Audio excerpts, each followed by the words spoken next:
रहीम, अस्सलाम वालेकुम, सुबह खैर। आप देख रहे हैं एक्सप्रेसो, मैं हूं हिना आदिल और मैं हूं अली अनीक सैयद। उम्मीद आप खैर आफियत से होंगे। और आजकल आपको पता है ना कि दिन का आगाज़ कुछ अच्छा नहीं हो रहा है, और क्यों नहीं हो रहा है आप जानते हैं। संडे को जो कुछ हुआ है उसने पूरा हफ्ता बर्बाद कर दिया है और हमारी परफॉर्मेंस ऐसी वीकेंड बर्बाद हुआ, उसके बाद अगला आने वाला हफ्ता भी पूरा। हम रोज़ाना कोशिश करते हैं कि इस मुद्दे पर बात ना करें, पर रहा नहीं जाता। T20 वर्ल्ड कप चल रहा है इस वक्त, और कल हमारा मैच है नामीबिया से। अगर वो हम हार गए तो फिर गए।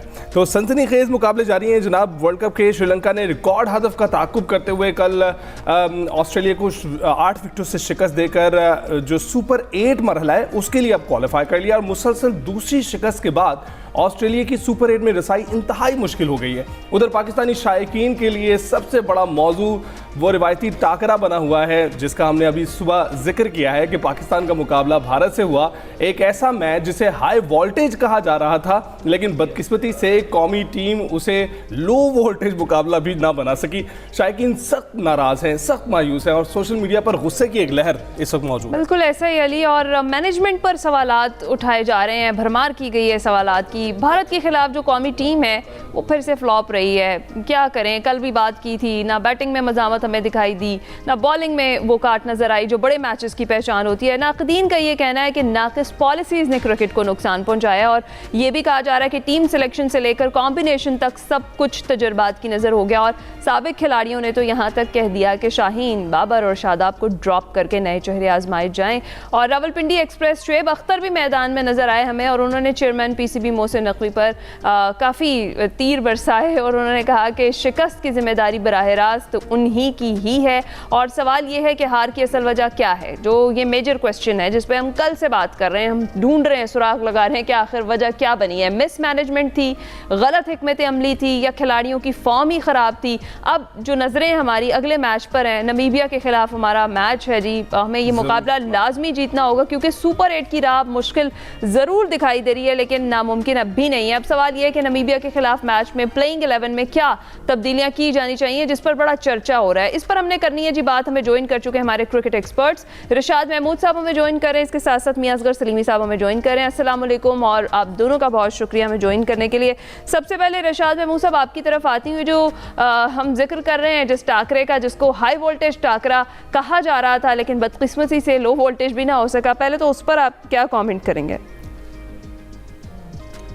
गालिबन रिशाद साहब तक हमारी आवाज़ नहीं जा रही। सलीम साहब आप बताइएगा, इस वक्त बहुत ही नाराज़ हैं शायकीन, और ऑफ कोर्स आपको पता है कि हमारी परफॉर्मेंस भी कुछ ऐसी रही है। कल के मैच के लिए सबसे पहले कुछ जिक्र हो जाए कि क्या स्ट्रेटजी अपनाई जाए कि ये इनका बल्ला चलने लगे, क्योंकि हम देख रहे हैं हमारे बॉलर्स ने किसी हद तक तो काबू पाया था, लेकिन फिर शाहीन शाह आफरीदी को आखिरी ओवर मिला, और फिर हमारे बल्लेबाज तू चल मैं आया की तस्वीर बन गए। बताइएगा अब क्या स्ट्रेटजी अपनानी चाहिए? अजय बेसिकली चूँकि जैसा कि आपने भी जिक्र किया है कि कल पाकिस्तान और नामीबिया का मैच है। आप ICC 2020 वर्ल्ड रैंकिंग देख ले, पाकिस्तान 6ठे नंबर पे और नामीबिया जो है वो 15वें नंबर पे है। वैसे तो ऑन मेरिट देखा जाए तो कोई मुकाबला बनता ही नहीं है, और अगर इधर भी नामीबिया के ख़िलाफ़ भी हमें मैदान से उतरने से पहले सोचना पड़े कि ये असी कितने हार ना जाइए ये वगैरह, तो मेरा ख्याल है कि फिर ये क्रिकेट छोड़ के कोई और काम कर लेना चाहिए। इतनी भी पाकिस्तानी टीम एक इसका नाम था, अब भी है। अगर सिर्फ और सिर्फ जो प्लेयर्स हैं अपनी जिम्मेदारी का एहसास करें तो पाकिस्तान से बड़ी टीम अब भी कोई नहीं है। अच्छा, जो इंडिया बड़ा के दावा है, ये बड़ा दावा कर रहे हैं। जी बिल्कुल, मैं ये 24-25 साल जो मैंने स्पोर्ट्स जर्नलिज्म की है उस बुनियाद पे कह रहा हूँ, ठीक है। ये दावा मैं हवा में नहीं कर रहा, बल्कि पता क्या हुआ है, इंडिया के खिलाफ जो पाकिस्तानी प्लेयर थे उन्होंने बहुत ज़्यादा उसका प्रेशर ले लिया, ठीक है जी। और आपकी कुछ ये बात भी ठीक है कि जो प्लेइंग 11 थी उसमें भी हमसे गलतियां हुई हैं, कुताहियां हुई हैं, जिसका ओवरऑल जो है ना हमें खुमियाजा शिकस्त की सूरत में भुगतना पड़ा है। मोहसिन नकवी साहब ने, हुकूमत पाकिस्तान ने जो एक मोमेंटम बनाया था क्रिकेट डिप्लोमेसी का, और उसके बाद ये पूरी दुनिया में मैसेज गया था कि कमज़ोर अगर किसी बोर्ड का आप साथ देते हैं तो एक अच्छा یہ جو وائب چل رہی تھی. بالکل آپ درست کہہ رہے ہیں. اچھا سلیمی صاحب, جو اب ملبہ ڈالا جا رہا ہے, کبھی پرفارمنس پہ, کبھی فارم نہیں تھی, کبھی کوئی سلیکشن اچھی نہیں تھی, مسئلہ کیا تھا بیسیکلی؟ جس طریقے سے یہ فاسٹ بالر شعیب اختر کی ہم نے بات کی, وہ کہہ رہے ہیں کہ جی پوری کی پوری ذمہ داری چیئرمین پی سی بی کو, انہوں نے کہا جی اس ہار کے ذمہ دار وہی ہیں, اور مزید وہ یہ کہہ رہے ہیں کہ ایک اگر شخص ہے جس کا کرکٹ سے کوئی لینا دینا نہیں ہے, اسے کرکٹ کا کچھ پتہ نہیں ہے, آپ اس کو کرکٹ بورڈ کا چیئرمین بنا دیں تو پھر تو انجام یہی ہوگا. یہ ایسا ہی ہے کہ جیسے اگر مجھے نیوز کا کچھ نہیں پتا اور آپ مجھے کسی نیوز چینل کا ہیڈ بنا دیں تو میں کیا کروں گا جب مجھے کچھ معلوم ہی نہیں ہے. تو آپ کو لگتا ہے کہ شعیب اختر کی جو چیئرمین پی سی بی پر یہ جو تنقید ہے یہ درست ہے؟ آپ میری بات سنیں کہ جو شعیب اختر بہت بڑا نام دنیائی کرکٹ میں, آپ کو پتہ ہے کہ تیز ترین انہوں نے بال بھی کی ہے. اور اچھا بیسیکلی یہ شعیب اختر نے انڈین میڈیا کو انٹرویو دیا تھا, جس کے بعد اس کو اینگلنگ کر کے انہوں نے کھاتے پہ ڈال دیا chairman P C B Mohsin Naqvi صاحب. ٹھیک ہے, اپنا شعیب اختر کا جو تازہ ترین بیان ہے وہ ان کا یہ کہنا ہے میں نے محسن نقوی صاحب کی بات نہیں کی. وہ کہتے ہیں کہ وہ تو بلکہ خود پاکستان کرکٹ جو ٹیم ہے اور پاکستان جو کرکٹ ہے اس کا جو قبلہ درست کرنا چاہتے ہیں. وہ کہتے ہیں کہ میں بیسیکلی میں نے بات کی ہے ٹیم مینجمنٹ کی, تو اس کو اینگلنگ انہوں نے دے دی محسن نقوی صاحب کے ساتھ. کوئی نو ڈاؤٹ جو chairman P C B Mohsin Naqvi کی جو کنٹریبیوشن ہے ابھی تک آپ نے وہ دیکھیں کہ جہاں بھی وہ گئے ہیں انہوں نے پاکستان کا جو سر اونچا ہی کیا ہے, بلند کیا ہے. جی بلند کیا ہے. سلیمی صاحب وہ یہی بات ہے نا کہ میدان کے باہر کیا ہے, میدان کے اندر تو کرکٹرز نے کھیلنا ہے اور کرکٹرز کیسا پرفارم کر رہے ہیں یہ ایک سوالیہ نشان بنا ہوا ہے. تو یہی بات رشاد صاحب سے بھی پوچھتے ہیں. رشاد صاحب آپ بتائیے گا, یہ جو الزامات کی بوچھاڑ ہو گئی ہے کرکٹرز پر تو ہو ہی رہی ہے, چیئرمین پی سی بی پر بھی ہو رہی ہے, آپ کو کیا لگتا ہے کتنے ذمہ دار ہیں وہ؟ رشاد صاحب آپ سن پا رہے ہیں؟ رشاد صاحب کو اس وقت پھر سے غالباً آواز ان تک نہیں جا رہی ہے, ہم ان سے بھی رابطہ کرتے ہیں. اچھا سلیمی صاحب, جس طرح سے ہم نے کل بھی بڑا تفصیلاً ڈسکس کیا تھا کہاں کہاں غلطیاں ہمیں لگی کہ ہوئی ہیں اس میچ میں, اگلے میچ کے حوالے سے اب وہی والی سچویشن دوبارہ نظر آ رہی ہے کہ جب بھی ہم تھوڑا سے بھی اوور کانفیڈنٹ ہوئے ہیں تو ہم نے ماری کھائی ہے. تو ابھی ہمیں یہ لگتا ہے کہ نمیبیا کی ٹیم جو ہے شاید وہ اتنی اسٹرانگ ٹیم نہیں ہے. تو آپ کو لگتا ہے کہ کرکٹ میں کسی بھی ٹیم کو ویکر ٹیم کنسیڈر کرنا درست بات ہے, کیونکہ کچھ بھی کوئی بھی سرپرائز مل سکتا ہے جس طرح سے ہماری ٹیم ہمیں دیتی آ رہی ہے؟ جی بالکل, T20 میں آپ کسی بھی جو ٹیم ہے اس کو کمزور نہیں سمجھ سکتے. اگر آپ سمجھتے ہیں تو آپ سب سے بڑی حماقت کر رہے ہیں. میچ ہوتا ہے, ٹھیک ہے, 120 گیندوں کا یہ میچ ہوتا ہے, ٹھیک ہے. اس میں جو میں آپ کو یہ بتا دوں کہ اس میں اگر ایک اچھا جو پلیئر ہے نا اچھی پرفارمنس کا مظاہرہ کر دے, وہ میچ کا جو نا بالکل جو رخ ہے نا وہ پلٹ دیتا ہے. اور پاکستان اور نمیبیا کے درمیان کے بہت زیادہ میچز ہوئے بھی نہیں ہیں. ہو سکتا ہے کہ ان کی طرف سے کوئی سرپرائز پیکج آ جائے, اس لیے ہمیں اپنی پوری تیاریوں کے ساتھ اترنا چاہیے اور یہ دیکھنا چاہیے کہ ہم کمزور ترین ٹیم اس کے خلاف میدان میں نہیں اترے, بلکہ جو وہ ورلڈ کپ کوالیفائی کر کے آئے ہوئے ہیں. اچھا سلیمی صاحب ساتھ ہی آپ ہیں ہمارے, رشاد صاحب ہمیں جوائن کر چکے ہیں. رشاد صاحب پہلے آپ مجھے یہ بتائیے کہ آپ مجھے سن پا رہے ہیں؟ جی right, thank you so much for joining us. Rashad صاحب ہمیں جوائن کرنے کے لیے آپ کا بہت شکریہ. ہم جس طرح سے بات کر رہے ہیں جو پاکستان انڈیا کا ٹاکرا ہوا اور اس کے بعد جو پرفارمنس ہماری ٹیم نے دی اور جس مارجن سے ہم ہارے, اس پر پوری قوم جو ہے نا وہ اس وقت ناراض ہے, خاص طور پر جو شائقین کرکٹ ہے ان کے دل ٹوٹے ہوئے ہیں. آپ کیا کہیں گے؟ جی ہاں بالکل, ظاہر ہے پاکستان انڈیا کا جو میچ ہوتا ہے وہ پورے ورلڈ کپ پہ حاوی ہوتا ہے اور اتنی ایکسپیکٹیشنز ہوتی ہیں, اور اس لحاظ سے تو بہت ہی بڑا شوق تھا. اور جس طرح سے میکلی پاکستان ٹیم نے سرنڈر کیا وہ تو بالکل گمان میں نہیں تھا کہ اتنا جلدی, اور کوئی اتنا بڑا ٹارگٹ بھی نہیں تھا 175 جس پہ اس طرح سے ڈھیر ہو جاتے. تو اتنے غلط شاٹس کھیل کے آؤٹ ہوئے, اور اس کے علاوہ کوئی اسٹریٹجی, کوئی پلاننگ, کوئی ڈیفینیٹ وہ نظر نہیں آ رہا تھا کہ انڈیا کے لیے کوئی پریپریشن کی ہے اس میچ کے لیے خاص طور پہ.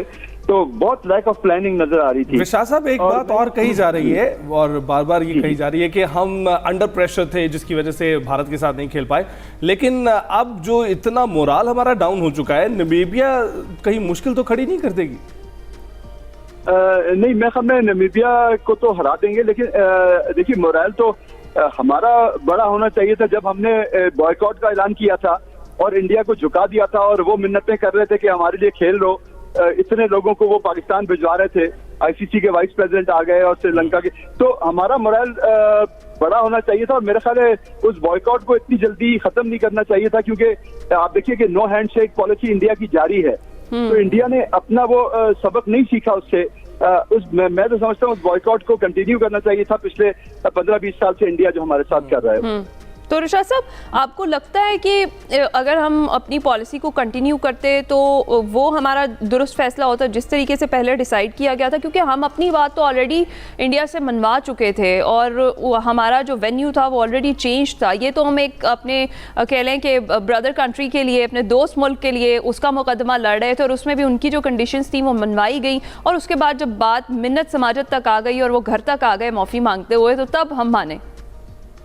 जी हाँ, नहीं ये तो आपकी बात ठीक है, लेकिन मैं वही कह रहा हूँ ना कि वो इंडिया का आप देखिए ना कि उनका वतीरा वही है, वो नो हैंडशेक पॉलिसी है, और जिस तरह की क्रिटिसिज्म उनके चैनल्स कर रहे हैं कि जैसे हमें तो पता था कि पाकिस्तान जो है यू टर्न ले लेगा, तो इस तरह से मेरे ख्याल में पाकिस्तान को एक सॉलिड स्टैंड लेना चाहिए था। और 15 फरवरी के मैच के बॉयकॉट की बात की थी, लेकिन उसके बाद भी जो 3 टीमें थी उन तीनों को हरा के पाकिस्तान नेक्स्ट स्टेज में चला जाएगा इंशाल्लाह। तो उस वक्त फिर यकीनन भारत से दूसरा टकरा होता, उसके लिए पाकिस्तान को खेलना चाहिए था। लेकिन मेरे ख्याल में डेफिनेटली टीम सिलेक्शन की भी इश्यूज हैं, जो सब कह गए। आप देखिए बिग बैश लीग में जिस तरह हमारे तीनों प्लेयर्स, टॉप प्लेयर्स फ्लॉप हुए, वो नजर आ रहा था कितना कॉम्पिटिटिव टूर्नामेंट था बिग बैश लीग, लेकिन वहाँ नहीं खेल पाए। बिल्कुल ऐसा ही है। सलीमी साहब, आपसे जानना चाहेंगे, ये जो मुर्द इल्ज़ाम ठहराया जा रहा है चेयरमैन पीसीबी को, क्या उन्हीं ही ठहराना चाहिए? क्योंकि इतने शार्प शख्स जिनके फैसलों की जो है इस वक्त पूरी क्रिकेटिंग दुनिया जो है वो मुतरफ है, वो इनकी सिलेक्शन के वक्त इतना कैसे चूक सकते हैं? और क्या आपको लगता है कि ये सिर्फ ये उनका कसूर है, या जिन पर उन्होंने ये जिम्मेदारी डाली हुई है कि जो सिलेक्शन करेंगे फिर कोचिंग करेंगे, उनके ऊपर ये जिम्मेदारी आती है? देखें जी, इंडिया के ख़िलाफ़ हम बड़े बुरे तरीके से हारे हैं। क्वेश्चन इस तरह के उठेंगे। अगर यही हम जीत चुके होते तो हम तारीफ़ें कर रहे होते कि वाह जी वाह पाकिस्तान टीम क्या खेली है। क्योंकि पाकिस्तान टीम हार चुकी है, इसलिए हर तरफ से पाकिस्तान पर तनकीद भी हो रही है। उधर जो टीम मैनेजमेंट है, सिलेक्शन कमेटी है, पहली तो बात है कि मोहसिन नकवी चेयरमैन पीसीबी हैं, वो चेयरमैन सिलेक्शन कमेटी नहीं है, ना ही टीम मैनेजमेंट का हिस्सा है। ठीक है, उनका ये काम होता है कि जो पाकिस्तान क्रिकेट टीम को ज़्यादा से ज़्यादा वसाइल दिए जाएं, और उन्होंने दिए भी हैं। आपको पता होगा कि इंडिया ने तो सिर्फ आके एक दिन ट्रेनिंग की थी सिर्फ, और अगले दिन कोलंबो में मैच खेल लिया था। पाकिस्तान क्रिकेट टीम को इतने चांसेस मिले कि श्रीलंका गई, वहाँ पे हमने T20 सीरीज़ खेली, उसके बाद फिर हमें 2-3 दिन ट्रेनिंग का भी मौका मिल चुका। उससे पहले हमने ऑस्ट्रेलिया को लाहौर में बुलाया था। बेसिकली पाकिस्तान क्रिकेट बोर्ड का यही मकसद होता है ना सारा। लेकिन कल वही जो मैं दोबारा कह रहा हूँ कि जो पाकिस्तानी टीम है, पाकिस्तानी टीम के जो प्लेयर हैं, उन्होंने प्रेशर बहुत ज़्यादा ले लिया। कल के प्रोग्राम में भी जैसा मैंने जिक्र किया था कि पाकिस्तान टीम के कुछ प्लेयर डरे हुए थे, खौफ का शिकार थे, जिसकी वजह से बिल्कुल जो है ना ये शिकस्त। अच्छा, ये ऐसा ही होता है वैसे सलीमी साहब, जब भी कोई हमारा इस तरह का मैच होता है, खासतौर पर इंडिया के साथ, हमारा कॉन्फिडेंस बहाल होता हुआ हमें दिखाई नहीं देता उस मैच के अंदर। अच्छा रिशाद साहब, कल के मैच की अगर हम बात करें, सनसनीखेज मुकाबला था कल वाला, बड़ा इंपॉर्टेंट मैच था। जिस तरीके से श्रीलंका ने ऑस्ट्रेलिया को 8 विकेटों से शिकस्त दी, सुपर 8 में वो गए, तो आपका नहीं ख्याल एग्रेसिव अप्रोच पर यही होती है जिस तरीके से वो खेले? जी हाँ, बिल्कुल आप सही कह रही हैं कि बेहतरीन उन्होंने खेल पेश किया, और उससे पहले जिम्बाब्वे ने भी एक बहुत पॉजिटिव अप्रोच के साथ ऑस्ट्रेलिया को हराया। बहुत शॉकिंग रिजल्ट्स थे ये, और डेफिनेटली ये पता चल रहा है, पाकिस्तान ने भी 3-0 यहाँ ऑस्ट्रेलिया को हराया था, कि ऑस्ट्रेलिया की अब जो आने वाले प्लेयर्स हैं उनमें उस लेवल का टैलेंट और कैलिबर नजर नहीं आ रहा है। ये चीज़ काफ़ी वाज़ेह हो रही है, और मैं ये समझता हूँ कि एक पॉजिटिव और एक बहादुराना अप्रोच के साथ खेलना चाहिए, जो पाकिस्तान टीम का नजर नहीं आ रहा, और बल्कि किसी भी किस्म की प्लानिंग नजर नहीं आ रही। तो कुछ लड़के मैं समझता हूं कि पाकिस्तान टीम के साथ होने चाहिए थे।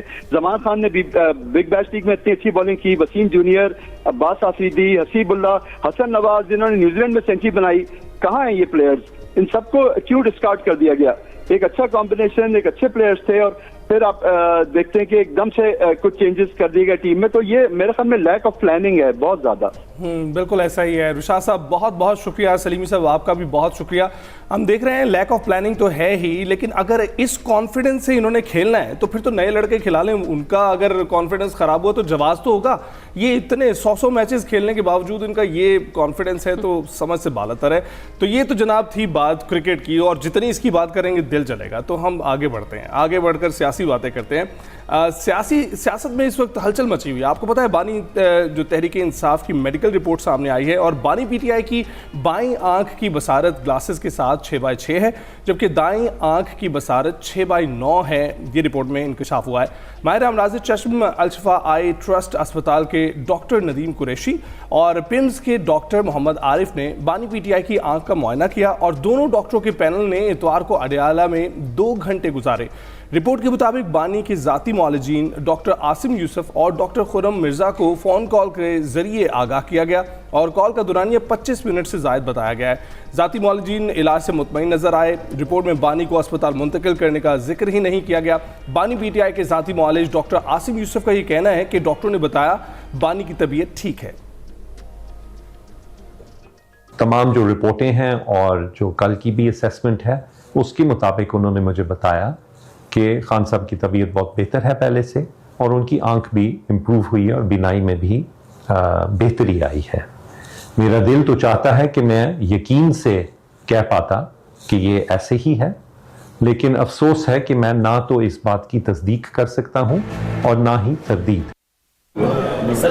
और इसके बाद फिर फॉलो अप विजिट में चेयरमैन पीटीआई बैरिस्टर गौहर और अल्लामा राजा नासिर बास को पिम्स में बानी की सेहत से मुतालिक एक ब्रीफिंग दी गई। मीटिंग का दौरानिया अगर उसकी बात करें तो 1 घंटा 20 मिनट रहा। दूसरी जानिब पार्लियामेंट हाउस में अपोजिशन अरकान का धरना भी जारी है। महमूद अचकज़ई, अल्लामा नासिर अब्बास, असद कैसर और सलमान अकरम राजा ने भी धरने में शिरकत की, जबकि केपी हाउस और पार्लियामेंट लॉजेस से अपोजिशन ने धरने ख़त्म कर दिए हैं। और दूसरी जानिब वज़ीर मुमलिकत दाखिला तलाल चौधरी ये कहते हैं कि धरने देने वालों को मायूसी हुई होगी कि बानी पीटीआई की आंख बच गई। बानी की नज़र जवानों जैसी है, वो देख रहे हैं, पढ़ रहे हैं।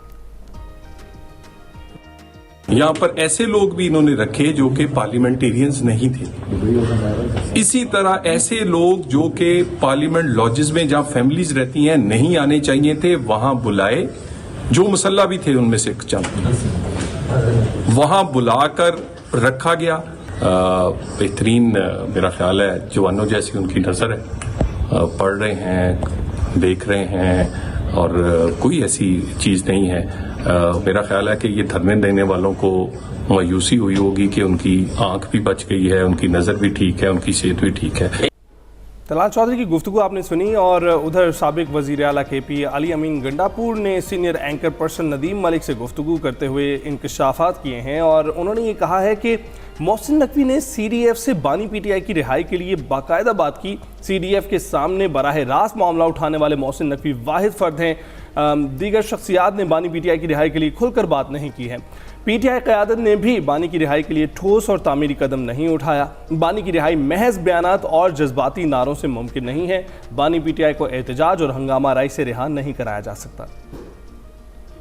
मोहसिन नकवी ने जितनी कोशिश की है कि इमरान खान रिहा हो जाए और मसला हल हो जाए, इतनी कोशिश इन सब में किसी ने भी नहीं की। मुखालिफ में कह रहा हूँ कि मोहसिन नकवी ने भरपूर कोशिश की है कि वो इस मसले को हल कर ले और ये मसला सेटल हो जाए। मोहसिन नकवी वाहिद इंसान है जो फील्ड मार्शल के सामने बात भी कर लेता है। मोहसिन नकवी खान के लिए उसके साथ भी बोला है, वरना खान के लिए मैंने किसी और को अपने सामने बोलते नहीं देखा। ऐसे फैसले होंगे कि फलाना खफा ना हो जाए, और आप पार्टी के ऐसे बंदे को इसी कमेटी में नहीं डालोगे, फिर पार्टी का यही हाल होना है। सर, हमने होश के नाखून ना लिए, अपने फैसलों में संजीदगी, मैच्योरिटी, अपनी नीयतें ठीक ना की, नीयत का बड़ा वो है, नीयतें ठीक ना की, आपस के मुकाबले ना छोड़े, अपनी ईगो खत्म ना की, तो इसके बाद इमरान खान के साथ वो अच्छा कर लेगा, उसे बड़ी नेकियां की है। हमारे में से बहुत लोग ऐसा वैसे काफ़ी अरसे के बाद हम देख रहे हैं मंजर आम पर आए, और उसके बाद ये इंकशाफात इन्होंने किए, आपने सुने। इस हवाले से मजीद भी जो अपडेट्स होंगी उस हवाले से आपको आगाह करते रहेंगे। अभी हम जाएंगे एक ब्रेक पर। Welcome back. आप देख रहे हैं कि अदवार काफ़ी तेज़ी से तब्दील हो रहे हैं और उसकी मेजर वजह टेक्नोलॉजिकल एडवांसमेंट है। हम कुछ अर्सा पहले तक डेटा साइंसेस के दौर में जी रहे थे, लेकिन अब हम एआई के दौर में जी रहे हैं और हमारी पूरी कोशिश होती है कि आपको ऐसे लोगों से, ऐसे नौजवानों से मुलाकात करवाई जाए जो इसमें लीडिंग किरदार अदा कर रहे हैं। तो एक ऐसी नौजवान पाकिस्तानी बेटी से आपकी अब मुलाकात करवाते हैं जो इल्म, तहकीक, टेक्नोलॉजी और तिब के मैदान में आलमी सतह पर पाकिस्तान का नाम रोशन कर रही हैं। कराची से ताल्लुक़ रखने वाली मेडिकल स्टूडेंट, मुहक्किका, मुसन्निफ़ा और एआई इनोवेटर अलिशबा ईमान, जिन्होंने आर्टिफिशियल इंटेलिजेंस और मेंटल हेल्थ के संगम पर आलमी रिकॉर्ड कायम किया है, उनकी किताब cognitive code integration AI into mental health practice को वर्ल्ड रिकॉर्ड सर्टिफिकेशन की जानिब से बाज़ाब्ता तौर पर अब तस्लीम किया गया है और उन्हें youngest female author at the AI mental health intersection का एहसास दिया गया है। उनकी दीगर कुतुब ज़हनी सेहत, इंसानी रवैयों और सेहत आमा में टेक्नोलॉजी के किरदार पर हैं। अलिशबा ने 15 से ज़ायद तहकीकी अशातों में अपना किरदार अदा किया है, जिनमें AI assisted medical diagnostics, neural network models, नफ्सियात और रिहैबिलिटेशन साइंसेस शामिल हैं। उन्हें हुकूमत सिंध के ह्यूमन राइट्स डिपार्टमेंट और दीगर कौमी इदारों की जानिब से एजाज़ात से भी नवाजा जा चुका है और जबकि एशिया बुक ऑफ रिकॉर्ड्स में भी उन्हें ग्रैंड मास्टर का टाइटल दे दिया गया है। अलिशबा आजकल पाकिस्तान में सेहत आमा और वाटर बोर्न बीमारियां जो कि पानी में पाई जाती हैं, उनकी रोकथाम के लिए काम कर रही हैं। मज़ीद उन्हीं से, उनके कामों के हवाले से बात करते हैं। डॉक्टर अलिशबा ईमान हमारे साथ मौजूद हैं। Thank you so much for joining us. सबसे पहले डॉक्टर अलिशबा, हम आपसे ये जानना चाहते हैं कि मेडिकल की तालिबा होते हुए आपका रुझान ये एआई और मेंटल हेल्थ की तरफ हुआ कैसे? क्योंकि आर्टिफिशियल इंटेलिजेंस का आजकल बहुत ज़्यादा जो है वो वर्ल्ड वाइड हो रहा था काम, लेकिन पाकिस्तान के अंदर इतना ज़्यादा इसके पर काम नहीं किया जा रहा था और खुसूसन हम लोग एशिया के अंदर मेंटल हेल्थ को बहुत ज़्यादा निगलेक्ट करते हैं, तो इसकी वजह से जो है मेरा ये हुआ कि मैं इस पर काम। अच्छा, आपको वर्ल्ड रिकॉर्ड सर्टिफिकेशन से आलमी रिकॉर्ड मिला है। आपकी किताब कॉग्निटिव कोड लिखने का ख्याल आपको कैसे आया और सबसे बड़ा चैलेंज क्या था आपके लिए? बिल्कुल, इसको लिखते हुए बहुत सारे चैलेंजेस का सामना करना पड़ा मुझे। इसको लिखने में मुझे ये कि क्योंकि टेक्नोलॉजी के ऊपर से ज़्यादा काम पाकिस्तान में नहीं किया जा रहा था, तो उसके ऊपर काम करना और न्यू टेक्नोलॉजीज को इस तरीके से इंट्रोड्यूस कराना कि उनको इम्प्लीमेंट किया जा सके, दैट वुड बी वेरी क्या कहते हैं उसको, बहुत मुश्किल था उसको करना, बट फिर भी इसको कॉप अप किया एंड बहुत अच्छी टेक्नोलॉजी का उसमें जिक्र किया गया है। अच्छा, बिल्कुल ठीक है। हम ये भी जानना चाहेंगे कि जो एआई है वो किस तरह से ये जो जहनी अमराज है उनकी तशखीस और इलाज में इनकलाब ला सकता है। पाकिस्तान में अगर बात करें तो एआई और हेल्थ के शोबे में सबसे बड़ी कमी आपको क्या दिखाई देती है? मेंटल हेल्थ को बहुत ज़्यादा निगलेक्ट किया जाता है हमारे मुल्क के अंदर, तो ये है कि आर्टिफिशियल इंटेलिजेंस का हम यूज करके ऐसे मैकेनिज्म जैसे रिवॉर्ड्स बनाएं जो कि फेस एक्सप्रेशन से डिटेक्ट करें कि बंदा जो है आया किसी मेंटल हेल्थ या मेंटल कंडीशन के साथ जो है वो उसको कोई इशू क्रिएट हो रहा है कि नहीं हो रहा। तो अगर हम इस तरीके के मैकेनिज्म्स करेंगे तो एक उसके अंदर कॉन्फिडेंशियलिटी का भी होता है कि किस राइट। तो डॉक्टर साहिबा, आपकी जो 15 से ज़ायद रिसर्च पब्लिकेशंस हैं उनमें से कौन सा प्रोजेक्ट है जो आपके दिल के सबसे ज़्यादा करीब है और क्यों? मेरे जो रिसर्च पेपर है उसमें सबसे जो मेरा बेहतरीन जो मुझे लगता है वो है ब्रेन ट्यूमर डिटेक्शन का, जो आर्टिफिशियल इंटेलिजेंस का ही यूज करके है। बेसिकली उसको इस चीज को टारगेट किया गया है कि जब जैसे कोई बंदा होता है उसको होता है कि उसको ब्रेन ट्यूमर है, तो उसको बहुत सारे सिटी स्कैन्स और डिफरेंट जो है वो रेडियोलॉजिकल मोडालिटीज के ऊपर जाना पड़ता है और फिर भी जो है प्रॉपर उसकी तशखीस नहीं हो पाती। तो आर्टिफिशियल इंटेलिजेंस का यूज कर इस बॉट का यूज कर फौरन चीज को भी तो अच्छा अलिशबा, एक 22 साला नौजवान लड़की जो इस तरफ आई है, जो पीछे किसी का कोई ट्रैक रिकॉर्ड इसका नहीं था, आलमी सतह पर आपने अपनी पहचान बनाई है, चैलेंजेस डेफिनेटली आपको फेस करने पड़े होंगे। कौन कौन सी मुश्किलात थी जो आपके सामने आई और लेकिन वो आपको रोक नहीं सकी? इसके पीछे ये चीज थी कि हमारे यहाँ पर जो है बहुत ज्यादा डिस्ट्रैक्शंस होती है। हर किसी को कहा जाता है कि ये जो आर्टिफिशियल इंटेलिजेंस और मेंटल हेल्थ का जो एक डोमेन था इसके ऊपर इतना ज्यादा काम नहीं किया जाता। तो सबसे पहले यही था कि अगर किसी ने नहीं किया काम तो आप भी नहीं कर सकती, तो दैट मोटिवेटेड मी कि किसी ने नहीं किया तो कोई ना कोई तो करेगा। डॉक्टर साहब, बहुत कम गो हैं, हम चाहते सर आपको तफसील से सुने, तो बताइएगा कि आगाज़ से काम किया आपने, कहाँ से ये शुरुआत हुई, इस सारे मरहले में वजह क्या थी जिस वजह से आप इस जानिब आई? اس کے پیچھے کی اسٹوری یہ کہ بینگ میڈیکل اسٹوڈنٹ ہم لوگ یہ دیکھ رہے ہوتے ہیں کہ آس پاس جو ہے وہ جیسے کہ میں نے کہا کہ آرٹیفیشیل انٹیلیجنس پر کام نہیں کیا جا رہا تھا. اور ریہیبلیٹیشن یہ ہے کہ آج کل اگر ہم لوگ ریہیب کی طرف جائیں تو اس سے جو ہے وہ پیشنٹس جلدی ٹھیک ہوں گے ایز کمپیئر ٹو اگر ہم ڈرگ میڈیکیشن کے اوپر جاتے ہیں تو اس کے سائڈ افیکٹس بھی بہت ہیں. تو آرٹیفیشیل انٹیلیجنس کا یوز کر کر ہم ریہیبلیٹیشن کر سکتے ہیں, اس کو یوز کر کے ہم جو ہے مینٹل ہیلتھ کو بہتر کر سکتے ہیں. تو اگر یہ دو چیزیں ٹھیک ہو جاتی ہیں تو میرے خیال سے کافی زیادہ جو ایشوز ہیں پاکستان میں, کیونکہ 70% لوگوں کو جو ہے وہ مینٹل ہیلتھ ایشوز ہیں اور ہمارے یہاں پہ جو ہے وہ ریہیبلیٹیشن کی نیڈ بھی بہت سارے لوگوں کو ہے. تو اس چیز کو میں نے رکھا کہ لائک سب لوگوں کو ایک پراپر چیز مل سکے اور لوگ ٹھیک ہو سکیں پاکستان پہ. اچھا لسبہ, بہت ساری ہماری خواتین, ہماری لڑکیاں, ہماری یوتھ آپ کو دیکھ کر متاثر ہو رہی ہے. ڈیفینیٹلی ٹیلنٹ بہت ہے پاکستان میں, اور جس طریقے سے آپ نے اے آئی اور مینٹل ہیلتھ کے سنگم پر اتنے زیادہ عالمی ریکارڈ بنا لیے ہیں, تو ہم یہ چاہیں گے جو نوجوان لڑکیاں آپ کو دیکھ رہی ہیں انہیں آپ کوئی پیغام دیں. ان کے لیے میرا یہی ہوگا کہ اگر آپ کچھ کرنا چاہتی ہیں لائف کے اندر تو آپ کو لوگ جو ہے وہ ڈیموٹیویٹ تو کریں گے, لیکن آپ اس ڈیموٹیویشن کو لے کر آپ اس کو اپنی موٹیویشن میں کنورٹ کریں. جیسے کہ مجھے وہ اپنے اوپر یقین رکھنا ہوگا اور اللہ تعالیٰ کی ذات پہ یقین رکھیں اور آپ کی فیملی کی سپورٹ ہو تو انشاءاللہ آپ کچھ. تھینک یو ڈاکٹر صاحبہ ہم سے بات کرنے کے لیے, and more power to you. امید کرتے ہیں کہ آپ کا سفر یوں ہی جاری رہے گا. اور انعام دیکھ رہی ہیں کہ کس طرح سے ایک وقت تھا کہ جو نئی جہتیں انٹروڈیوس ہو رہی تھیں وہ انکارپوریٹ ہوتی ہیں ہر شعبے کے ساتھ. ہم نے دیکھا کہ ایچ آر کا ڈپارٹمنٹ ہر کمپنی میں تھا, پھر ہم نے دیکھا ڈیجیٹل ڈپارٹمنٹ ہر کمپنی میں آیا جسے جو مارکیٹنگ کرتا ہے, اور سیلز اور پرچیز والے سلسلے بھی ہم نے دیکھا کہ وہ آن لائن ہونا شروع ہو گئے. اور اب ہم جس دور میں جا رہے ہیں وہاں اے آئی بھی ہر شعبے کی ضرورت بنتا چلا جا رہا ہے, اور ہم دیکھ رہے ہیں کہ وکالت اس میں وکیلوں کو اپنی گائیڈنس کے لیے اے آئی سے مدد لینی پڑ رہی ہے, پروفیسرز کو لینی پڑ رہی ہے. بالکل ایسا. اور اب دیکھیں کہ اب ڈاکٹرز بھی لے رہے ہیں, تو ان میں جو لیڈنگ ڈاکٹرز ہیں وہ بہتر آپ کو مشورہ راہ گائیڈنس بھی دے سکتے ہیں, اور ان کے نقش قدم پر چل کر آپ بھی اس نئے سفر پر جو ہیں وہ چل سکتے ہیں اور ایک نیا آغاز کر سکتے ہیں. بریک کے بعد حاصل ہوں گے.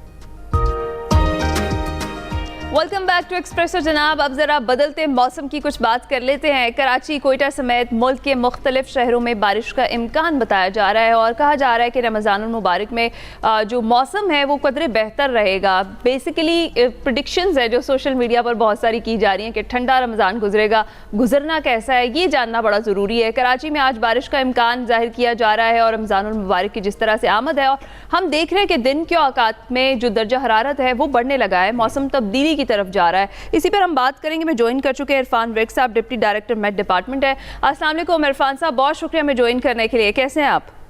جی وعلیکم السلام, بالکل ٹھیک, شکر الحمدللہ. عرفان صاحب جاننا چاہیں گے کیونکہ پارٹلی آپ کی بھی رسپانسبلٹی ہے, رمضان شروع کب سے ہو رہا ہے اور موسم کیسا رہے گا؟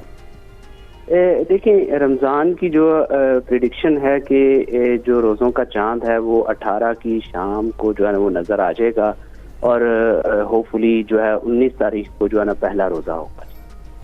انشاءاللہ. موسم کیسا رہے گا؟ جی موسم کیسا رہے گا اس دوران یہ میں رمضان کے دوران؟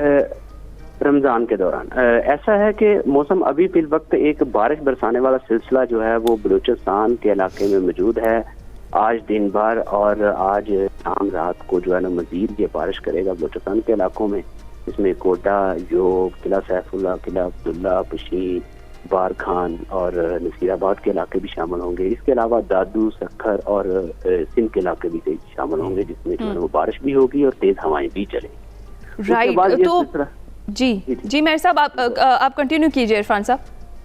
جی اس کے بعد یہ والا سلسلہ کل جو ہے نا وہ نکل جائے گا. اس کے بعد آنے والے دنوں میں موسم جو ہے نا وہ خشک رہے گا, اور دن کے اوقات میں آپ کو تھوڑی ساری دھوپ میں شدت محسوس ہوگی جبکہ رات بہتر ہو.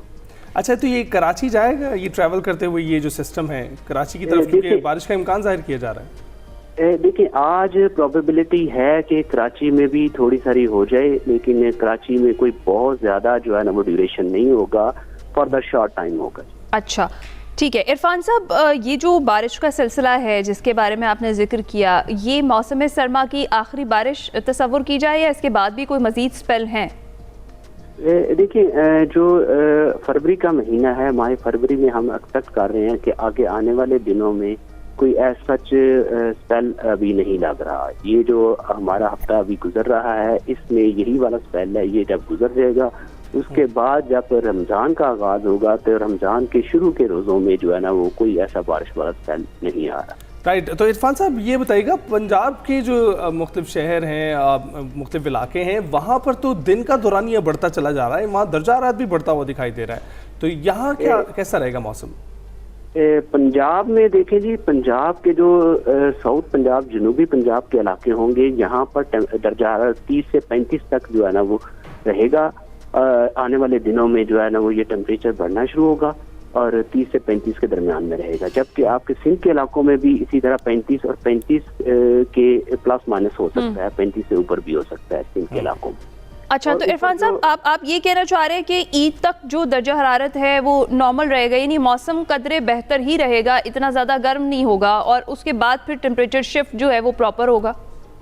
نہیں دیکھیں, عید میں ابھی مارچ بھی آئے گی نا, مارچ کے دن بھی آئیں گے, روزوں میں مارچ کے دن بھی آئیں گے, وہاں پر ٹیمپریچر بڑھنا شروع ہوگا زیادہ, آپ کو گرمی تھوڑی ساری محسوس ہونا شروع ہوگی مارچ میں. لیکن ابھی فی الوقت جو ہے نا دن میں شدت ہوگی دھوپ کی اور رات قدرے کی. بالکل. اور عرفان صاحب آپ بتا رہے تھے اپر پنجاب کی کیا صورتحال رہے گی؟ دیکھیں بالائی پنجاب میں جیسے لاہور, گجرانوالہ, ناروا, سیالکوٹ, گجرات اور یہ منڈی بہاؤدین کے علاقے یا سرگودا کے علاقے, جتنے بھی ہمارے علاقے ہیں یہاں پر جو ہے ابھی فی الوقت کوئی بارش کے چانسز نہیں ہے. سچ مطلب جزوی ابر آلود رہ سکتا ہے, الغرض بارش کے ابھی چانسز نہیں ہے, اور آنے والے دنوں میں بھی ابھی کوئی بارش نہیں لگتی. رائٹ. تو عرفان صاحب یہ بھی بتائیے گا کہ جو یہ دورانیہ ہے, ہمیں سردی کا دورانیہ تو کافی کم ملا ہے, صرف جنوری کا ہی مہینہ تھا جس میں جو ہے ہمیں سخت سردی دکھائی دی ہے, اور اب فیب میں یہ کم ہونا شروع ہو گئی ہے. عموماً کہا جاتا تھا اسپرنگ جو ہے وہ مارچ کے پہلے ہفتے میں آتی تھی, لیکن ہمیں یہ فیب میں آ کر ہی جاتے ہوئے دکھائی دے رہی ہے.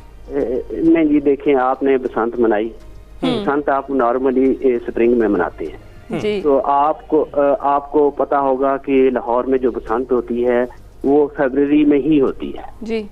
تو ایسا نہیں ہے کہ اسپرنگ جو ہے وہ مارچ میں جاتا ہے, یہ فروری کے مڈ کے بعد اور جو مارچ کے اینڈ تک کے دوران میں جو ہے نا وہ اسپرنگ آ سکتا ہے. بالکل ٹھیک. بہت شکریہ عرفان ورک صاحب, آپ ہمیں موسم کا حال بتا رہے تھے. اس کی ساتھ ساتھ محکمہ موسمیات نے تو یہ کہہ دیا ہے کہ کل جو ہے وہ رمضان المبارک کا چاند 18 تاریخ کو نظر آ جائے گا, اور انشاءاللہ 19 تاریخ کو روزہ ہوگا, لیکن جو حتمی فیصلہ ہے وہ رویت ہلال کمیٹی کرے گی. کل کمیٹی بیٹھے گی اور اس کے بعد چاند کی جو شہادتیں ہیں وہ اکٹھی کی جائیں گی, اور پھر ہمیں بتایا جائے گا کہ رمضان المبارک کا چاند نظر آیا ہے نہیں. اللہ تعالیٰ اس کو ہمارے لیے خیر و برکت والا کرے. ابھی ہم بریک پر جائیں گے. پروگرام کے دوسرے حصے میں خوش آمدید جناب. بہت کچھ ہے, ابھی ملاقاتیں آپ سے کروانی ہے ایک ٹینس سٹار ابھرتے ہوئے ستارے سے, اور اس کے ساتھ ساتھ ہم بات کریں گے کہ اسپارکو نے جو ابھی سیٹلائٹ بھیجا ہے EO2, کیونکہ اس پر بات کرنا رہ گیا تھا, اور ہم یہی سوچ رہے تھے کہ موقع کب بنتا ہے جس پر بات کی جائے اور اسپارکو سے ہی کوئی پروجیکٹ ڈائریکٹر ہمیں مل جائیں جس سے بات چیت ہو, تو وہ بھی ابھی باقی ہے. تو جناب ابھی وقت ہوا ہے ایک سیگمنٹ کا, مائنڈ میٹرز. دیکھیے کیا بات ہو رہی ہے اس میں آج.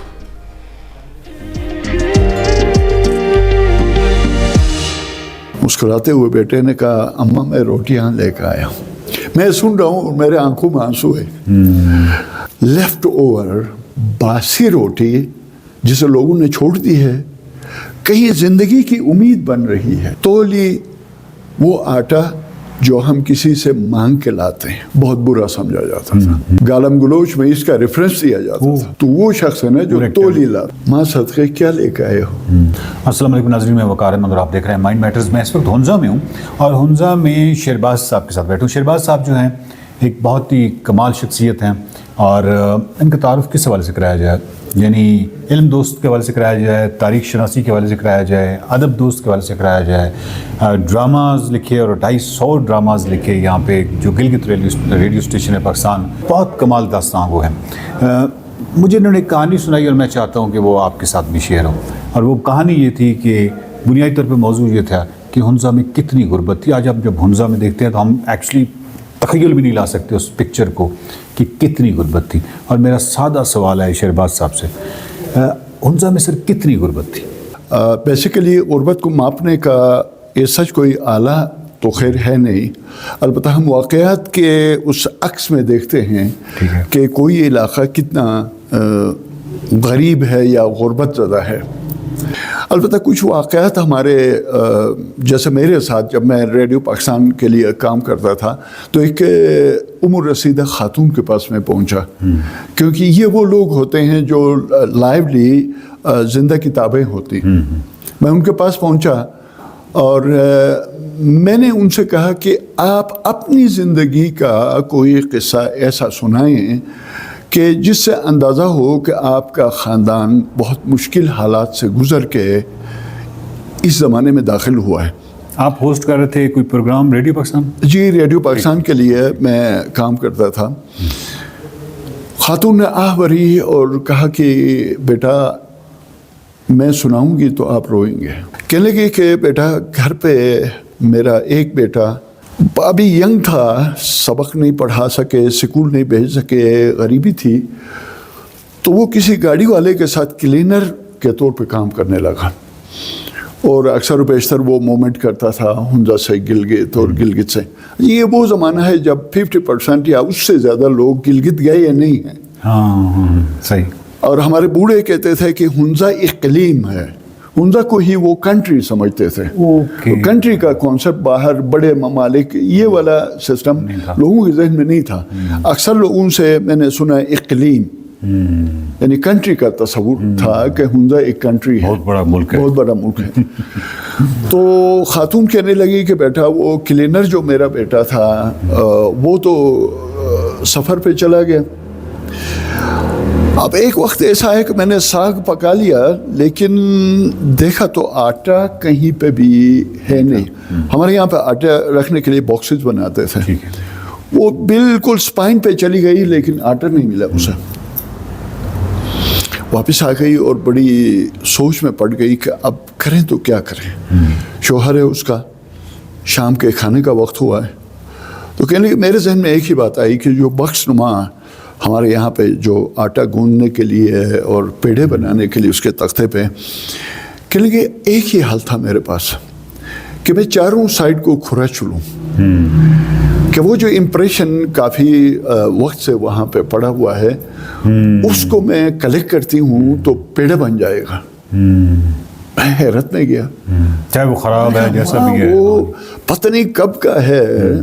तो कहने लगी कि मैंने खुरच लिया और कुछ लकड़ी के वो बर्दे भी उसके साथ आ गए, तो 2 पेड़े बन गए। 2 पेड़ों की रोटी बना दी मैंने, खा लिया, सो गए। सुबह धूप निकली तो नाश्ते का कॉन्सेप्ट हुंजा में नहीं था, बहुत बाद में ये नाश्ते का कॉन्सेप्ट आया।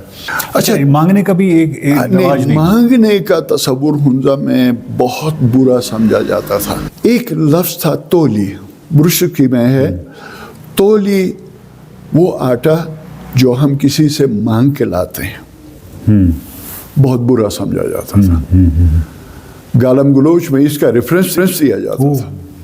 तो वो शख्स है ना जो तोली लाता है, इसलिए वो रास्ता भी उस खातून के लिए बंद है। ठीक है। अच्छा, जो आप एक दफ़ा बता रहे थे कि अगर आपको दुकान से भी लेना होता तो रात के अंधेरे में, जी बिल्कुल, ओपनली, हाँ ओपनली दिन दहाड़े आप बाजार जाके आटा लाना भी टेबू था।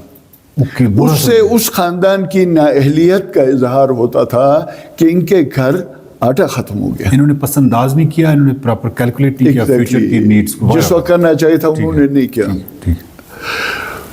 वो कहने लगी कि दूर कहीं गर्द उठने लगी तो अंदाज़ा हुआ कि कोई गाड़ी गिलगित से हुंजा आ रही है। वो कोई एक आधी आती होगी, आती थी गाड़ियाँ, एक आध गाड़ियाँ आती थी, ज़्यादा ट्रैफिक नहीं थी हमारे यहाँ पर।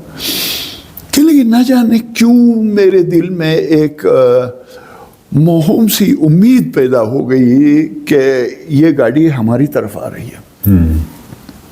आखिरकार वो गाड़ी हमारे पोलो ग्राउंड में, करीमाबाद पोलो ग्राउंड पहुंच गई। आवाज़ आई, नज़र तो नहीं आ रही थी गाड़ी, आवाज़ आई। थोड़ी देर में देखा तो एक नौजवान सर पे कोई चीज़, बहुत बड़ी कोई बोरी में कोई चीज़ लेके हमारे घर की तरफ आ रहा है। वो एक बेनाम सी उम्मीद अब दोबारा यकीन में बदल रही है कि कोई तो आ रहा है हमारे मोहल्ले में। क्या लेके आ रहा है ये नहीं पता है, और किसी का आना ही बहुत बड़ी बात है, आना बहुत बड़ी बात है। तन्हाई थी। तो कहने लगे कि अब गली में वो गली 2 शाखा हो जाती थी वहाँ से। अगर उस तरफ जा रहा है तो मोहल्ले में किसी के घर जा रहा है, इस तरफ आ रहा है तो हमारे घर आ रहा है। अच्छा। तो कहने लगी कि जब मैंने गौर से देखा तो इस तरफ हमारे घर की तरफ कोई आ रहा है, और कपड़ों और चप्पल से अंदाज़ा हुआ कि मेरा बेटा जो क्लीनर है, ओके, गाड़ी के साथ वो आ रहा है। ओके। कहने लगी तकरीबन मंडेर पे बैठी हुई थी, तकरीबन छलांग लगा के मैं नीचे सीढ़ियों से उतरी और दरवाज़ा खोला मैंने। अच्छा, हमारे यहाँ रिवायत ये भी थी कि कोई नई चीज़, कोई बेटा कुछ लेकर आता है तो हम उसको वेलकम करने के लिए आटा स्प्रिंकल करते हैं उस चीज़ के ऊपर, बाकी के मेहमानों पे या लोगों पे भी करते हैं? लोगों पे भी। ये एक हमारी रिवायत की खूबसूरती है कि हम आटा स्प्रिंकल करते हैं, ये एक दुआया एक्शन है। तो बेटे ने कहा कि अम्मा वो मैं कुछ लेकर आया हूँ, आप आटा लेकर आए। तो दरवाजे के पीछे से माँ ने कहा कि बेटा आटा नहीं है, इतना भी नहीं है कि इतना भी नहीं है कि स्प्रिंकल करें। तो कहने लगी कि बेटा आ जाओ, बस अल्लाह का नाम लेकर आ जाओ। वो घर के अंदर आया और वो बोरी उतार दी। माँ सदक़े क्या लेकर आए हो? मुस्कुराते हुए बेटे ने कहा अम्मा मैं रोटियां लेकर आया हूँ। अच्छा, रोटियां? बोरी भरी हुई। हाँ, इतनी सारी रोटियां। ऊपर से उसके अबू ने कहा कि कौन आया है? बच्चों की माँ। उतर जाओ, बेटा आया, रोटियां लेकर आया है। तो वो भी बड़ी उजलत के साथ जो ना वो नीचे उतरा। बाप बेटे ने मुलाकात की और फिर मैंने बोरी का मुंह खोला तो रोटियां। अच्छा, ये रोटियां वो कहाँ से लाए थे? गिलगित? अच्छा, वही मैं लिंक कर रहा हूँ आपको। अच्छा, होता ये था कि गिलगित में कुछ होटल वाले और हॉस्टल वाले, ये उनके पास सूखी रोटियां होती थी, और यही लोग जिनके घर में रोटी या आटा ख़त्म हो जाता वो वहाँ जाके मांग लेते थे। मैं सुन रहा हूँ, मेरे आंखों में आंसू है। मैं वहाँ पहुँचा जहाँ से इसने रोटी उठाई है। मैंने कहा भाई कहीं लेफ्ट ओवर बासी रोटी जिसे लोगों ने छोड़ दी है, कहीं ज़िंदगी की उम्मीद बन रही है। अम्मा कह रही हैं कि इतनी मुझे खुशी हो गई कि मैंने 2 रोटियां उठाई ऊपर से, और बर्तन जो है वो उल्टा के सब्ज़ी इधर डाल दी, एक रोटी नीचे, फिर सब्ज़ी डाल दी और ऊपर एक रोटी। ठीक है। फिर मैंने उसको जोश दिया तो फिर मिक्स किया हमने। इतनी लजीज रोटी, मलिदा से बन गया, मलिदा जैसा। कहते मैं और तुम्हारे दादा ने बड़े शौक से खाया, बेटे को दुआएं दी। लेकिन खाते खाते मुझे फिर ये ख्याल आया कि मेरे आसपास भी तो घर हैं। भूख तकरीबन हर दूसरे घर की स्टोरी तो यही थी। कहने लगी बेटा, कहती कि खाते खाते मेरे आंखों में आंसू आ गए, और मैंने कहा कि भूख तो उधर भी है। उनके यहाँ भी आटा ख़त्म हो गया होगा, लेकिन वो कह नहीं सकते, इसलिए कहती है कि बेटे से भी बचा के और शोहर से भी बचा के मैंने अपनी चादर में 8-10 रोटियां लपेट ली, और फिर घरों में जाके मैंने रोटियां दे दी घरों में, और उनसे कहा कि इसको खाने का तरीक़ा ये है कि आप सालन में डाल के तोड़ के इसको खाएं।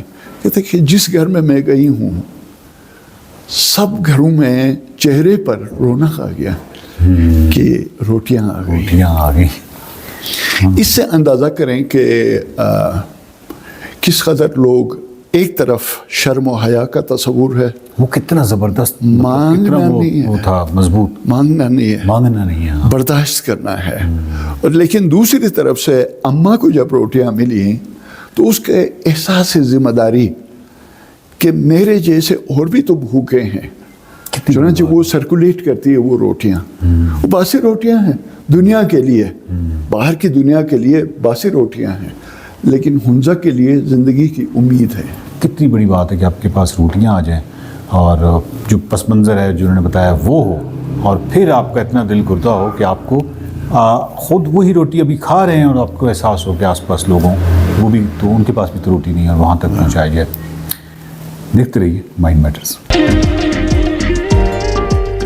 वेलकम बैक टू एक्सप्रेसो जी। अब एक्सप्रेसो टैलेंट में आपकी मुलाकात करवाते हैं पाकिस्तान के एक ऐसे नौजवान टैलेंट से जिसने अपनी मेहनत, लगन और शानदार खेल से सबका दिल जीत लिया है। उभरते हुए टेनिस स्टार हसन उस्मानी ने अंडर 18 कैटेगरी में अपना पहला नेशनल रैंकिंग टाइटल जीत कर ये साबित कर दिया कि पाकिस्तान में टैलेंट की कोई कमी नहीं है। कराची में होने वाली साहम चैंपियनशिप के फाइनल में हसन ने न सिर्फ एतमाद के साथ खेल पेश किया बल्कि अपने हरीफ को वाज़ेह मार्जिन से शिकस्त देकर चैंपियन बनने का एजाज़ हासिल किया।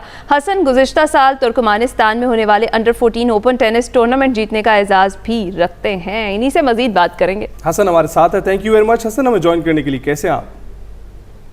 मैं ठीक, आप सुनाएं। सबसे पहले तो आपको बहुत बहुत मुबारक हो, ये फतह आपने हासिल की है, कितनी खास थी आपके लिए? थैंक यू सो मच जी। First of all I am very grateful to Allah अल्हम्दुलिल्लाह फॉर दिस अचीवमेंट। देखें जी, पिछले साल मैं जीता था तुर्कमेनिस्तान में और तुर्कमेनिस्तान के बाद सऊदीया में। उसके बाद अंडर 14 से अंडर 18 में जब मैं शिफ्ट हुआ तो मुझे बहुत ज़्यादा हार्ड वर्क करना पड़ा अपनी फिजिकल फिटनेस, मेंटल स्ट्रेंथ और पेशेंस पे। और ये विक्ट्री जो है ये मेरे लिए it means a lot because it shows के हार्ड वर्क और बिलीफ पेज ऑफ।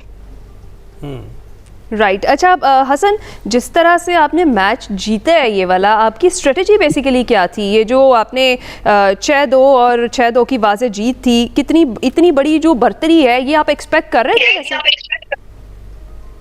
नहीं, obviously to be honest match में जिस तरह मेरा मैच गया अल्हम्दुलिल्लाह I played very well throughout the match. और जिस प्लेयर से मैं जीता था वो भी उससे मैं पिछले साल हारा था अंडर 18 में। तो उसके लिए जो मेहनत है और उससे लगन से बस मैंने स्ट्रेटजी बेसिकली ये रखी थी कि मैंने अपने स्ट्रोक्स पे ग्रिप रखनी है, सर्व पे, वॉलीज पे और अटैक करना ज़्यादा से ज़्यादा। अच्छा, तो फिर आप इसी को क्रेडिट देते हैं कि आपको पता था कि आपकी कमज़ोरी कहाँ पर है, आपने प्रैक्टिस किया, ट्रेनिंग की और उस पर काबू पाया जिसकी वजह से आपकी टाइटल जीत सकें? जी बिल्कुल। अच्छा, ये बताएं कितने घंटे प्रैक्टिस करते हैं आप रोज़ाना? अगर आपकी ही तरह किसी ने एक अच्छा प्लेयर बनना हो तो क्या करना चाहिए? जी फर्स्ट ऑफ ऑल मैं सुबह उठता हूँ जी 6 AM इन द मॉर्निंग। मैंने जाना होता है 5 days a week S tennis academy Islamabad. From 7 to 11 3 to 4 hours training होती है सुबह में। और उसके बाद when I come back home then I play often in the Ordnance Club Weekend from 2 to 3 hours and फिर उसके बाद रेस्ट और स्टडी एज वेल। ज़बरदस्त टफ रूटीन है आपकी। अच्छा हसन, ये बताएं कि नेक्स्ट क्या टारगेट है आपका? इंटरनेशनल लेवल पर खेलने का प्लान है आपका? कौन सा ऐसा इवेंट है जिस पर आपकी नज़रें हैं कि अब आपने उधर पार्टिसिपेट करना है और जीतना है? जी फिलहाल मेरे 2 फ्यूचर एम्स हैं इन माइंड। पहला तो ये कि सबसे पहले कि represent Pakistan at a higher international level और इम्प्रूविंग डे बाय डे। और जो नेक्स्ट मेरे ज़हन में एक एम है वो ये है कि अंडर 16 डेविस कप टीम ने अभी सिलेक्ट होना है मार्च में, जिसके ट्रायल्स होंगे मार्च में। उन्होंने जाना है अब्रॉड और मेरी यही कोशिश होगी कि मैं फुल हार्ड वर्क और अपनी स्किल्स को यूज़ करते हुए इस टीम में सिलेक्ट हूँ और पाकिस्तान को इंटरनेशनल लेवल पर रिप्रेजेंट कर पाऊँ इंशाल्लाह। तो हसन, क्या आप सोचते हैं रोल मॉडल कौन है आपके? हमारे यहाँ एहसाम भी हैं, टेनिस खेलने वाले दीगर खिलाड़ी भी थे, आपके रोल मॉडल कौन है? जी इन पाकिस्तान ऑब्वियसली इसाम भाई and Aqeel Khan obviously and in the international level everyone is inspiring but for me Roger Federer and Nadal। Right अच्छा हसन, ये बताएं कि ये जो आपका जर्नी है ये टेनिस का, ये तो आपने नहीं बताया कि ये शुरू कब से हुआ और कब से आपको शौक़ पैदा हुआ? क्या आपको टेनिस गेम देखते थे तभी आपका इंटरेस्ट इस तरफ हुआ, या फिर आपके घर में कोई खेलता था जिससे आपको लगा कि मुझे भी इस तरफ जाना चाहिए, और फिर प्रोफेशनल खेलने के लिए आपने कब डिसाइड किया? जी 2018 मैंने स्टार्ट लिया था टेनिस का with my father in ordnance club weekend. Obviously I started watching tennis with my father on the TV and then started gradually my interest started gradually to increase in this sport। then मैंने father के साथ ही start लिया था ordinance club में। उसके बाद मैं वहाँ खेलता रहा for 1 to 2 years। then we on and off went to Islamabad to play with some other players to get more experience. پھر اس کے بعد میں نے 2022 میں اس ٹینس اکیڈمی کے ٹرائلز دیے تھے and then I got selected and now I'm playing in that academy for 2 to 3 years till now.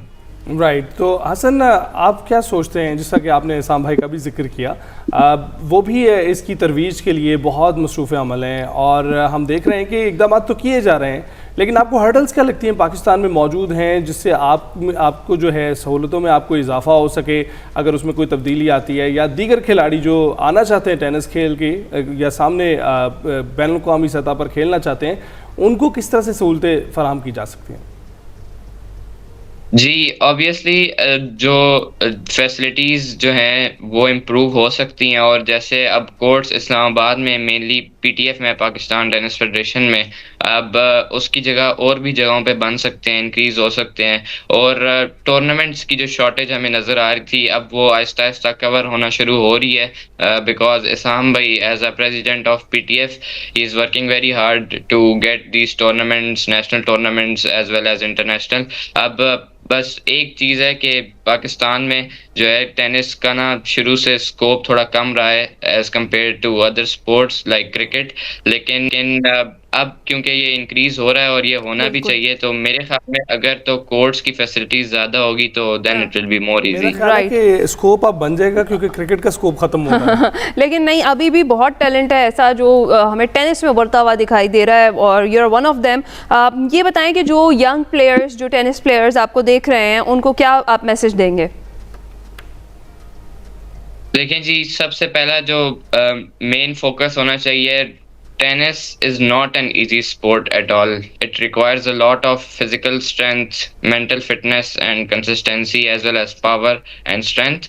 تو سب سے پہلی چیز جو مائنڈ میں ہونی چاہیے وہ تو یہی ہے کہ آپ نے جو مرضی ہو جائے ہارڈ ورک کو چھوڑنا نہیں ہے، اور جو کنٹینیوسلی ایک پریکٹس پہ جاری رکھنی ہے. ایسا نہیں کہ اگر آپ ایک جگہ آپ پوری طرح ہار گئے ہیں تو آپ چھوڑ دیں ہارڈ ورک کرنا. دس از ناٹ این آپشن. یہ تو آپ نے کرنا ہی کرنا ہے. تب اگر آپ نے امپروو کرنا ہے تو پھر آپ کو ہارڈ ورک اور پریکٹس تو ضروری کرنی پڑے گی. Hard work and practice. Hassan بہت بہت شکریہ ہم سے گفتگو کرنے کے لیے. ٹینس پر گفتگو ہو رہی تھی، ابھی ہم بریک پر جائیں گے. ویلکم بیک جناب. ایک اور زبردست خوشخبری، جیسا کہ آپ جانتے ہی ہیں کہ پاکستان کا فضا اور خلا کو تسخیر کرنے کا مشن جاری ہے، اور اب پاکستان کا دوسرا مقامی سیٹلائٹ EO2 خلا میں کامیابی سے لانچ کر دیا گیا ہے. اسپارکو نے چین کے یانگ جیانگ سی شور EO2 سینٹر سے لانچ کر کے اہم سنگ میل طے کیا ہے، اور سیٹلائٹ زمین کے مشاہدے، امیجنگ کی صلاحیت بڑھائے گا. جبکہ اسپارکو کا جو EO2 لانچ ہے ملکی خلائی مہارت کی ایک علامت آپ کے سامنے ہے کہ اسپارکو کا EO2 منصوبہ جو ہے وہ منصوبہ بندی اور وسائل کے انتظام کے لیے اہم ڈیٹا فراہم کرے گا.